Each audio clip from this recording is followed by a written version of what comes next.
वो इन्फ्लुएंसरों को सम्मान देना, जो भी है आप जो बोल रहे हैं वो, तो सबको सम्मान देना। और हमारी मीडिया जो होती है हमारी चीज़ों को अच्छा भी बोल सकती है, बुरा भी बोल सकती है। तो ये तो कहीं ना कहीं समाज की आईना है आप सब, और ये हमारा सौभाग्य है कि हम आप सबके सामने कुछ बोल पाते हैं। ऐसे हमारी क्षमता तो कुछ नहीं है, बस हम एक कलाकार हैं, और कलाकार के नाते मैं अच्छा गा सकता हूँ। अच्छा बोल तो नहीं सकता, मैं अच्छा गाने की कोशिश भी करता, अच्छा गाता भी नहीं मैं। हमारे भोजपुरी में बहुत सारे सिंगर हैं जो मेरे कंपनी पे आजकल कुछ ज़्यादा ही काम कर रहे हैं। क्योंकि देखिए देखा जाए तो शुरुआत सारे का मतलब खेसारी से ही हुआ ना, और खेसारी की कंपनी पे आजकल नए नए लोग आ गए हैं ज़्यादा। ये मस्ती था यार, इसको प्लीज कंट्रोवर्सी मत कर देना आप लोग। ऐसा नहीं है, हम एक कलाकार हैं, और कलाकार के लिए कोई भाषा मायने नहीं रखता, कोई कंपनी मायने नहीं रखती, कोई जगह मायने नहीं रखती, कोई जिला मायने नहीं रखता, कोई देश मायने नहीं रखता। हम अच्छे गाने की कोशिश करते हैं, हम अच्छा कंटेंट आप सबके बीच में देने की कोशिश करते हैं, ताकि आपका हम भरपूर मनोरंजन करा सकें, आपको कभी ठेस ना पहुंचे हमारे बातों से, हमारे संगीत से, हमारे गाने से। और इसमें सारेगामा का बहुत बड़ा योगदान है कि आज इस लेवल पे सिनेमा का मुहूर्त नहीं हो पाता है। इस मुहूर्त पे ऐसे माहौल में कभी हमने सिनेमा को, इधर मेरा एक सिनेमा आया था बहुत बढ़िया चला, उसको पे ऊपर हम लोगों ने मैना डोली सजा के रखना, तो उसमें हम लोगों ने मीडिया का सहारा लिया, क्योंकि मीडिया बहुत बड़ी ताकत होती है किसी भी चीज़ के लिए, चाहे वो नेता हो, अभिनेता हो। दुनिया में अगर अपनी बातें रखनी है तो मीडिया सबसे बड़ा जरिया है। आप लाइव आकर कितने लोगों को बता सकते हो, लेकिन मेरे कहने का मतलब कि मीडिया एक ऐसी स्तंभ है, और हम सबको मीडिया का स्वागत करना चाहिए। और मैं मीडिया से भी यही रिक्वेस्ट करूंगा कि आप लोग भोजपुरी के सिर्फ अश्लीलता के बारे में मत पूछा करिए। बिल्कुल सही। जब अच्छाइयों के बारे में पूछिएगा ना, तो शायद हमारे जीवन में सिर्फ अच्छा ही होगा। हम बुराइयों को पूछकर इतना पूछ देते हैं कि दुनिया बुराई के तरफ ही भागती है। जो गाने हम नहीं सुनना चाहते हैं, जो हमारे लोग नहीं सुनना चाहते हैं, जो लोग नहीं जानते हैं, उसको भी हम सर्च करके और उसी गाने के बारे में पूछ पूछ के उस गाने को हम सब्सक्राइब में ला देते हैं, उसको व्यूवर ला देते हैं।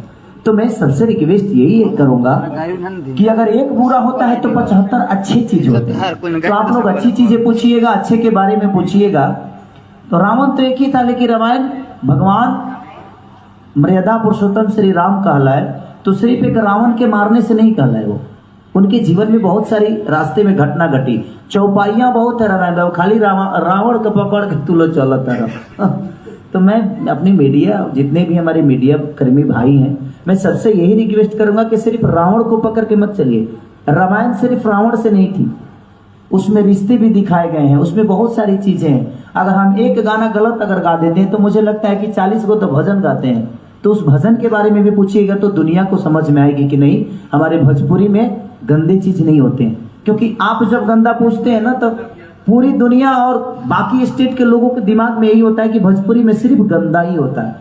तो मैं सबसे, आप लोग मेरे गार्जियन स्वरूप हैं, मैं सबसे रिक्वेस्ट यही करूंगा कि किसी भी आर्टिस्ट या कहीं भी किसी से कुछ सवाल करिए तो अच्छाई के बारे में ज्यादा करिए, गंदगी को आप खुद डिवाइड करिए, ताकि गंदा दुनिया ना सुने।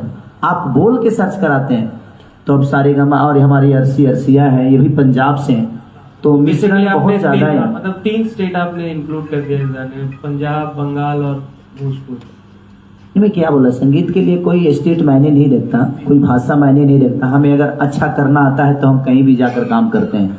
का पाकिस्तान के लोग हिंदुस्तान में काम नहीं करते हैं ना, तो उस कलाकार है। कलाकार की कोई जाति नहीं होती, कलाकार का कोई धर्म नहीं होता, कलाकार का कोई सीमा नहीं होता।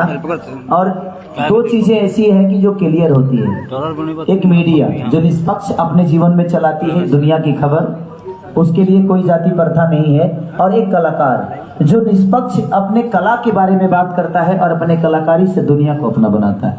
तो सारेगामा कंपनी में जब भी हम लोग कुछ करते हैं तो हमें एक त्योहार की तरह लगता है। और बंधु 3 दिन, ये गाना बहुत पॉपुलर पहले का गाना है और सारेगामा का कंटेंट था, और मैं इसको गा रहा था एक दिन, तो बाबा ने ही बोला, क्योंकि ये जौहरी टाइप की इंसान है, ये जब भी आते हैं तो पहले जब पहली बार मिले थे तो मैं आप लोग को सच्चाई बता सकता हूँ यहाँ पे, बिल्कुल नहीं चलेगा, सच्चाई बता सकता हूँ।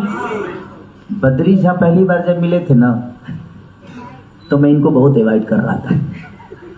क्या सारे गाना लेके आ जाते हैं, कुछ भी मतलब का।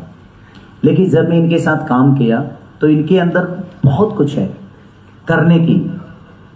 जो नहीं नाचता है उसको भी ये नचा देते हैं स्टेज पे, वो अलग अलग टाइप के नचाते हैं, नचा नहीं पाते हैं ये नचा देते हैं, क्योंकि इनका एंगल खुद का सोचना होता है। जो नहीं नाचने वाला है उसको भी ये नाचते हुए दिखाते हैं। रीजन, खेसारी नहीं पहनने वाला है, इसको भी पहना देते हैं ये। तो आपका विजन जब क्लियर होता है ना, तो दुनिया का कोई भी कलाकार खूबसूरत दिखता है। हमारे भोजपुरी में बहुत सारे कलाकारों के साथ इन्होंने काम किया, और इन्होंने सब पे वही काम किया जो खेसारी पे किया। ऐसा नहीं कि इन्होंने सौतेला व्यवहार किया कि उनके लिए कुछ और किया, इनके लिए कुछ और किया। जो जितना कर सकता है और जिसकी जितनी क्षमता है उस हिसाब से इन्होंने उसको प्रेजेंट किया। तो ये एक कंपनी की सबसे बड़ी खासियत होती है कि जो हर पूरे परिवार को एक समझता है, वो परिवार कभी टूटता नहीं। और आज इसीलिए सारेगामा कहीं ना कहीं आज दुनिया में अपना झंडा लहरा रहा है। भोजपुरी के क्षेत्र में सबसे आज ट्रेंडिंग में तो लगता है कि मुझे इनका कब्जा ही जैसे हो गया है, जैसे कि इन्होंने ट्रेंडिंग खरीद के ही रखा। एक होता है ना, ये तो प्यार है आपके दर्शकों का कि मतलब अभी 5 गाने ट्रेंड कर रहे हैं, इसमें से 4 तो आपके टॉप में। टॉप म्यूजिक में तो 10 है मेरे। नहीं मतलब सारेगामा के 4 हैं। तो मुझे लगता है कि मैं, एक होता है कि कभी कभी हम लोग जानते भी नहीं थे ट्रेंडिंग का मतलब क्या होता है। बट एक गाना मेरा जी से आया था, उसने पहली एक छठ का गाना था जो मेरा पहली बार ट्रेंड किया था, तो मुझे भी लगा ये नया प्लेटफॉर्म है क्या। तो पहली बार जी से मेरा ट्रेंडिंग शुरू हुआ, और उसके बाद सारे भोजपुरी गाने, आज मुझे लगता है कि 15 गाने हम सबके भोजपुरी के होते हैं। तो ये गर्व की बात है कि हमारा भोजपुरी समाज और हमारे चैनल का पहला जो ट्रेंडिंग सॉन्ग था वो भी इन्हीं का था, जय जय शिव शंकर। उस ट्रेंडिंग सॉन्ग से सिलसिला शुरू हुआ है। चिंता मत करिए, जो भी आपके कंपनी पे बड़ा होगा वो मेरा ही होगा। ऐसा नहीं है, जो बेहतर करेगा सबका। देखिए भाई, मैं कभी कभी मस्ती करता हूँ तो प्लीज यार कंट्रोवर्सी और मत करना यार, नहीं तो मैं बहुत फंस जाता हूँ मतलब कि अपने जुबान की वजह से, क्यों हाँ थोड़ा सा टेढ़ा टाइप का हूँ मैं। तो आशीष जी आपको आपके पास भी है, थोड़ा सा बोल लीजिए ना, तो लोग बोलेंगे जरा। आशीष जी के साथ हम लोगों ने फर्स्ट टाइम काम किया है। तो इनका पहला गाना आया था नथुनिया, जो कि हमने रात में शूट किया था, और दिन में हम लोगों ने बोंदू 3 दिन शूट किया था। मतलब आई थिंक मई जून था, गर्मी इतना ज्यादा था। तो आपका एक्सपीरियंस कैसा था हम लोगों के साथ, मतलब कि जो पहला गाना आपने शूट किया, टेक्निकली आपका पहला गाना है हमारे साथ। तो सबसे पहले आई एम सो सॉरी, मेरा गला थोड़ा सा खराब है। अब मैं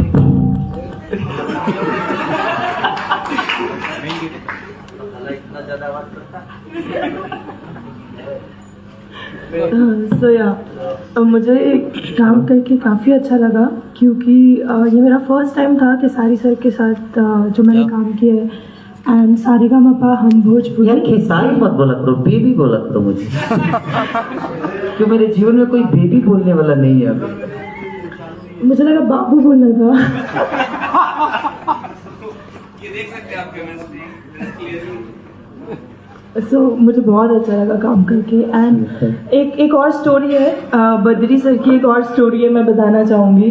पहली बार मैं किसी सेट पे रोई हूँ, वो बद्री सर की वजह से। इन्होंने मुझे डांट दिया था, लास्ट का शॉट था, इन्होंने मुझे डांट दिया और मैं बोला हाँ मुझे डांट दिया, ओह माय गॉड। और मैं रो रही थी, और फिर खेसारी सर आए, उन्होंने मुझे गले से लगाया, मुझे चुप कराया, बेटा तुम हार्ड वर्क कर रही हो, तुम्हारा हार्ड वर्क एक दिन रिजल्ट लाएगा। सर आपको याद है? हाँ मुझे मेरे जीवन में हर चीज मुझे याद रहता है, लोग भूल जाते हैं।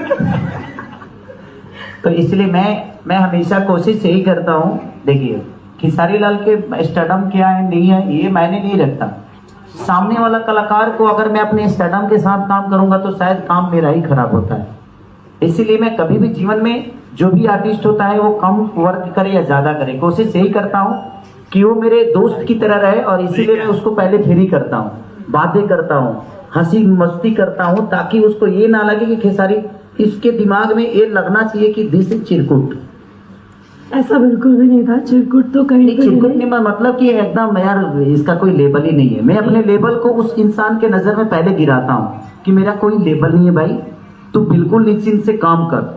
लेबल जो होगा वो पर्दे पे हो सकता है क्या नहीं, बट मैं उसके नजर में पहले अपने लेबल को गिराता हूँ, सर, उसके बाद उसके साथ काम आई करता थिंक हूँ। सर में एटीट्यूड नहीं है, दैट सर बताना चाह रहे हैं। सर एटीट्यूड नहीं दिखाते कि आई एम स्टार, कि मेरे पास बहुत ज़्यादा फैन फॉलोइंग है, मेरे आगे पीछे लड़कियां घूमती हैं, लड़के घूमते नहीं, हैं, लड़कियां कहाँ ऐसा नहीं घूमती हैं? दिखाते, बहुत घूमती है यही तो सर। प्रॉब्लम है मेरे अंदर। नहीं, मुझे इतने डीएम्स आते हैं, मेरे लिए कम आते हैं, सर के लिए इतने डीएम्स आते हैं कि लोग पूछते रहते हैं प्लीज़ कि सारी सर को बोलिए, उनके बहुत बड़े फैन हैं। और मेरा गाना जो नथनिया भी था, जो मैंने सारेगामापा हम भोजपुरी से किया था, मेरा एक दो first- नंबर दे दो यार मेरे को भी, ताकि मैं भी बात करते रहूंगा। बट ये हमारा अनुभव सारेगामा के साथ हमेशा अच्छा रहा है। और मुझे नहीं, मैं क्या बोला कि जितने भी हमारे भोजपुरी के स्टार हैं, कलाकार हैं, सबका अनुभव सारेगामा के साथ हमेशा अच्छा रहा है, क्योंकि ये अपने कलाकार को कलाकार की तरह नहीं, बेटी की तरह संवारते हैं। जैसे हमारे विक्रम सर, जो कि मैं जब भी उनसे बात करता हूं तो मुझे नहीं लगता है कि मैं एमडी से बात कर रहा हूं, उनसे लगता है कि बड़े भाई और छोटे भाई वाला एक रिलेशनशिप है मेरा उनके अंदर।